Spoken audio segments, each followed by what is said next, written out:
Josh Homme's from Queens of the Stone Age. He was originally in a band called Kyuss that it was like widely regarded as one of the better stoner rock bands of the era, kind of just like really like lo-fi, like good, like underground garage rock type shit. They have a really popular album called like Blues for the Red Sun or something like that. And then Sky Valley is the one that I kind of know pretty well. But anyway, they've split up a long time ago, and there's been rumors that they might do a reunion thing. And so this is kind of a story about that. So in a new interview with Kyuss World founder Nathan Lawver, Josh Homme once again spoke about the possibility of a Kyuss reunion. The Californian four-piece split 3 months following the release of Kyuss's final album, 1995's And the Circus Leaves Town, resulting in it being less critically and commercially successful when compared to the two Kyuss albums, which helped birth the stoner rock movement, 1992's Blues for the Red Sun and 1994's Welcome to Sky Valley.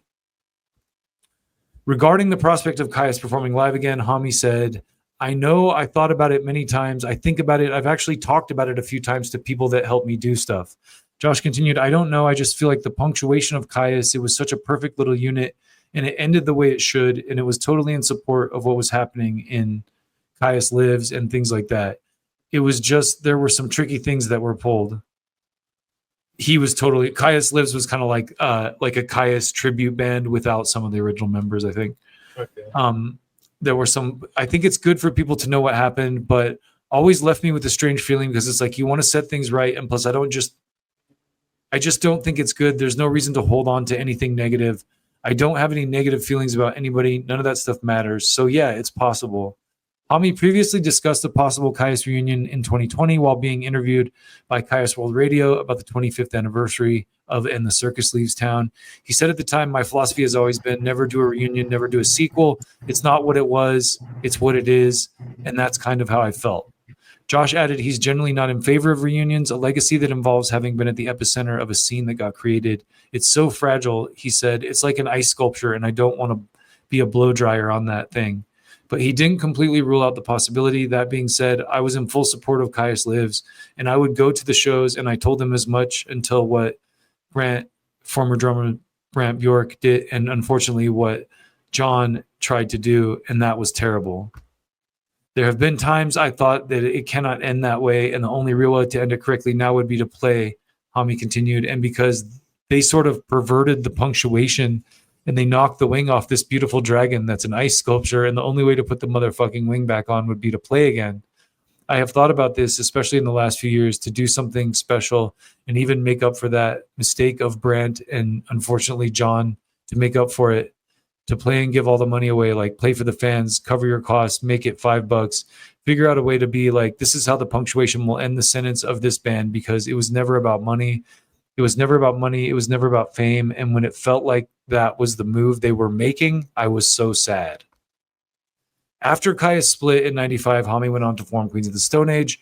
In March of 2021, Bjork revealed that he tried to reach out to Homme about a possible reunion of Kyuss's classic lineup. The former Kyuss drummer said that he attempted to repair his relationship with the group's leader after Homme said in the Kyuss World Radio interview he'd be open to playing with his former bandmates again in order to rewrite Kyuss's final chapter. At the time, it had been 8 years since a nasty legal dispute ensued when Bjork, Garcia, and bassist Nick Oliveri reunited in 2011 as Kyuss Lives. While Homme initially supported his ex-bandmate's decision to tour under that moniker, he and bassist Scott Reeder sued Garcia and Bjork in early 2012 for trademark infringement and consumer fraud when Garcia and Bjork allegedly attempted to trademark the Kyuss name. So they've been fighting over... I was about to say, what happened? Yeah, so Kyuss Lives... This is like a Tarantino movie. They like tell you they throw you into the situation, then go back and tell you the story. So Kyuss Lives was apparently Brant Bjork, who's the drummer, John Garcia, the singer, and Nick Oliveri. So Josh also has kind of bad blood with Nick Oliveri. Yeah, I remember he like punched him in the face or something. Yeah, because Nick was in Queens, and Nick, like, you know that song "Everybody Knows That You're Insane." Yeah, I think that's about. I think it's about Nick. But he was kind of being a cock, right? Like they were on tour and he was fucking off, and Josh was kind of like, "Dude, get your shit together." He was so far into the drug thing that he was like missing shows and doing shit to like fuck up their relationships with venues and stuff like that, and management and other bands. And I think Josh is just so like it was Queens of the Stone Age, so he's so like, dude, don't fuck up our livelihood. Like, yeah, I mean, the Rated R Queens of the Stone Age album is all about drugs and alcohol, and that's the one that Nick was on. Nick was not on. Oh, Nick was also on Songs for the Deaf. Nick was not on the one after that. And that's not to say he's against like Josh. I'm not saying he's against drugs, but he's probably like, dude, don't like. They aired this thing. They aired this all out because Josh he basically came out and said, "No, I'm a professional. Like he's like, this guy was fucking up our band's business." Like, so anyway, they got sued for trademark infringement, consumer time. A judge later ruled that Garcia and Bjork were not permitted to release any recordings under the name Kyuss Lives and warned them that future concerts under the Kyuss Lives mark might continue to subject them to liability for trademark infringement. Josh just went and started Queens of the Stone Age. Like he just went and did his own band. Like those guys were probably pissed that he got successful. But he didn't sing in Kyuss either. That's the other thing. Like Queens of the Stone Age, the first one was all him. He played the drums. Exactly. He did everything on it. Vocals, guitars, bass, everything. Too. That might be one we have to listen to, too. One of these. Yeah. Speaking to Total Rock's Hobo on the Radio podcast, Bjork addressed Homie's remark that he would like to see Kyuss end on a high note. It's an interesting comment. Could totally relate to this feeling because I was really bummed the way Kyuss broke up in 95. I didn't want it to end that way, Brant said. So what we should have done is never broke up. Had we known as young dudes, which let's face it, we were young and it's hard to do.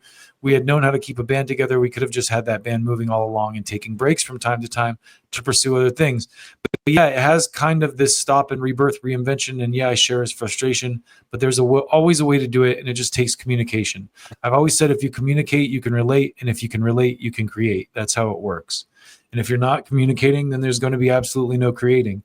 And that's where the problem is that we're unable to communicate. And over the years, I think Josh and I kind of being the ones who in a lot of ways oversaw this band existing in certain terms, we just have a hard time communicating, which is interesting because when we were kids, we were great at communicating. We were great at communicating and relating and creating. And that was what made us have the partnership that we had within the band. And then the communication broke down and we were never able to put it back together. He continued, I heard this comment, and interestingly, I thought it was really fitting that it was Nick who actually called me and said, "Hey, you should check this out." And I was like, "Oh, for sure, man. That's pretty trippy." And so I listened to it. And to be honest, it was really kind of relieving to hear him speak the way he was. I don't talk to him. I don't have a relationship with him anymore. So I don't know who he is and where he is and what he does anymore. But in terms of what we have and did with Kyuss, I thought it was some healthy words and a healthy perspective on things. And it even went to the extent that a friend of mine was like, "Hey, you know what? Maybe it's a good time to reach out to him." And I thought, yeah, it's not a bad idea, man. I think we're at an age, after all we've done and experienced individually and even collectively when we were younger, I think there's no reason for us to just kind of say, "Hey, man," not unlike what I'm doing right now with Nick and Stoner, a kind of way to say, "Hey, why don't we just go back and try to plug into that time before we were accomplished professional musicians?" Because there's a starting point to everything. Maybe there's the ability where we can go back before all this stuff happened and try and communicate from that place. I don't know. Maybe that's a fantasy. I don't know, but it was an idea. And I reached out to him and he actually was like, "Yeah, let's talk and I'll get back to you." And I was like, "All right, cool, man." And then it never happened. So I don't know what to say about that. As far as the Kyuss reunion happening, that was my attempt at not necessarily getting the band back together, but at the very least developing some communication with Josh, Brant added. And it seemed at first that it might be time and we actually might be able to connect, but it didn't happen. That was months and months and months ago. So it's clear it's not going to move forward. And who knows, maybe he puts Kyuss together and puts his own version together or whatever. I don't know what he's going to do. We'll have to just see. So can he do that though? Like, is it his band? No. Yeah, not without their permission. Yeah. So he has Queens of the Stone Age for that reason. Like, he's like, "Dude, I'll just go play in fucking Queens. Just go make my own band. I'll just go play in arenas and shit." Yeah. Well, and I think for them, the novelty for them, they're obviously hungry for clinging to the past because they didn't move on to something as successful as he did. That's what I'm thinking. Right. And for him to throw them a bone like that would be a huge, gift to them. There's always more to the story is what I always think, There's always shit that we don't know. It's like with Patton and Faith No More and Phil and Pantera. I was watching the thing about Faith No More, and it's like Faith No More isn't Patton's band, really. Like, they had a history before him, and so like it's got to be tough to tour with them and dedicate 6 months to a year of your life to that project if you're not as into it as your other project where it's your boys and it's like much easier to get along with them and stuff just for the money. And it's like when Patton didn't do the Faith No More shows that they were going to do, he actually said, he was honest. He's like, look, I can't give this like everything I need to give it right now. And I would rather not do it than do something half-assed. So, and that's more respect more to that.